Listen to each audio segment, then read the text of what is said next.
All right, man, we're back. Wanted to get to know Ron a little bit better. Got some questions to ask you, my man. Let's do it. All right, what inspired you to transition from football to music? Ooh, I don't know if it's necessarily football and music, but it's just being in the creative space in general. I always like music. I've always been an R&B guy. Even I tell people before I play games, if anybody, nobody knows, I play at Rutgers, and before I play every game, I would listen to R. Kelly. This is a fact. Wow. Hey, Cats is out there. I could fly. Listen, Just to paraphrase this moment, this Yeah, was I'm in the telling early you. 2000s. Word to I'm God. safe. R&B guy all through and through, and then I'm just into music in general. So I started probably rapping just because it's an easier transition into rapping than making more melodic songs. It's probably a tougher process to do. Yeah. So I started there, but I always could put words and songs together, even when I first started. Right. I would ask you who's your biggest influence, but I feel like I know the like, can I land on the biggest influence? The Pied Piper. I feel like before Hold up, yo, y'all gotta relax. Chill, chill. Kel's behind bars. This is 2000 we're talking about. Yo, 2001, 2002, 2003. Chill out, yo, relax. Nah, I mean, look. Kelly's up there though. Yeah. It's a lot of people. I listen to all types of R&B music. If it's good, man, I love it, man. Yeah. Did you get to watch Maxwell's Tiny Desk? I did. My wife was playing it at the crib on the TV like she was at a concert. So yeah, he was getting it off. I was in the car yesterday. I ain't gonna do that part. I ain't gonna do it. But she said I hit that note. But whatever. That's good to know. If y'all can't tell, that's where he got the inspiration for his braids from that Maxwell Tiny Desk. Yeah, I can't tell. We rocking with it though. Word. I got a little. Nah, you looking smooth. I got some. You know what? They take it from the R&B singing and stuff. All right, man. Well, how do you handle criticism about your music? First and foremost, I don't listen to nobody. This is goes for anything, yo. Because a lot of people want to take the good. If somebody say your stuff is good, they go, oh yeah, I feel good about it. But you don't want when somebody say it's bad. Now all of a sudden, nah, they hating. They don't know what they talking about. I don't necessarily listen to it. It's your opinion. It's like, music is like audio fashion, right? Like, so I don't like leopard print, but there's a lot of people that like leopard print. I don't like, Chi was saying earlier, pink furs. I'm not rocking a pink fur, but I'm sure there's plenty of people will. So you just got to find your tribe of people that like your stuff. You know what I'm saying? And it can't be bad. It has to be okay. It has to be some substance. Yeah, but you can find your pocket of people that likes your stuff, period. I never heard it described that way, audio fashion.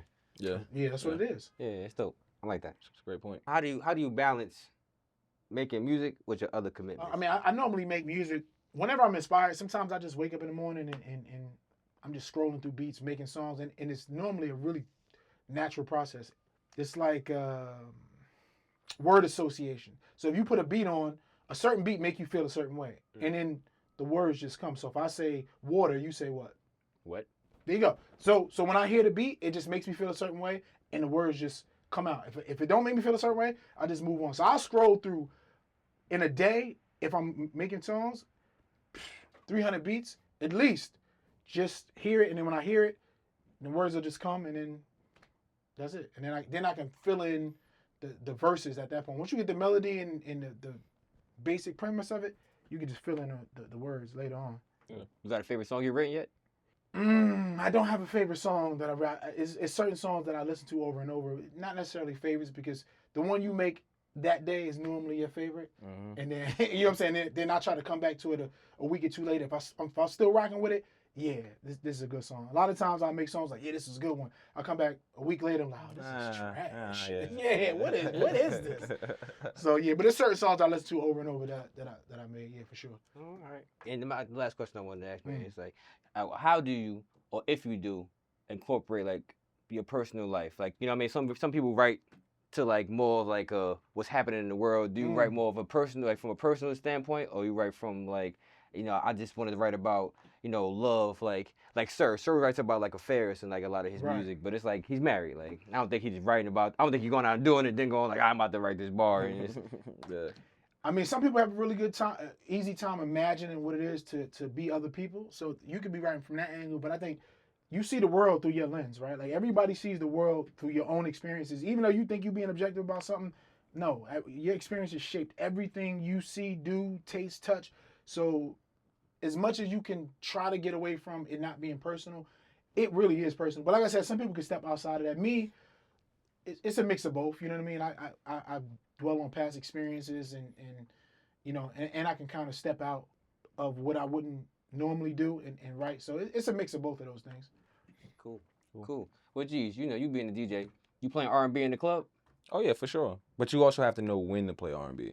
You know what I'm saying? Like, especially if you hit it on the head. If you in the club, in today's world, in today's society, and you know where we're at, in like Jersey and you know this part of states, and most people don't want to hit R&B until they done turned up and women done shook ass all night and they done stood on tables and chairs towards the end of the night. You know, like or like very very early, like when the party is loading up. Right, you can't be playing R&B during prime time hours, during prime time set, because that's just not what the vibe or what the club is calling for at the moment. But it's definitely R&B sets that you throw them in at the right time, they go crazy every time. R&B mashup, because then you go to Vegas, it's really all Mashups. R&B hip hop mashup. You know what I'm saying? I mean, mashups. Me personally, not even R&B wise, but mashups all around. If they're done right, you can't miss with them, right? Because number one, it can either be a nostalgic mashup where it's a song that you heard a long time ago, or it's an R&B song. I've even heard like gospel mashups that hit.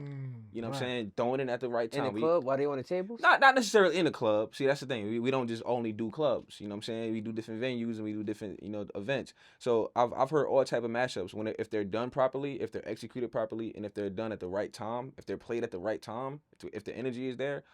You can't go wrong with a mashup, especially in places like Vegas, where it's people party, but it's different parts of the world and it's different parts of America where people party differently, right? Like where we at on the East Coast in Jersey and New York, people want to turn up, people want to rap and bottle pop and Sexy Red pop, and you know what I'm saying? Yeah, Sexy Red and talk they talk, but then you may have other places like Vegas, and maybe like a Cali where they do it differently. They may want to jam and dance and do their little 1-2 and grind and move to a mashup, to an R&B mashup. So, but to ask you, what's the name of the album?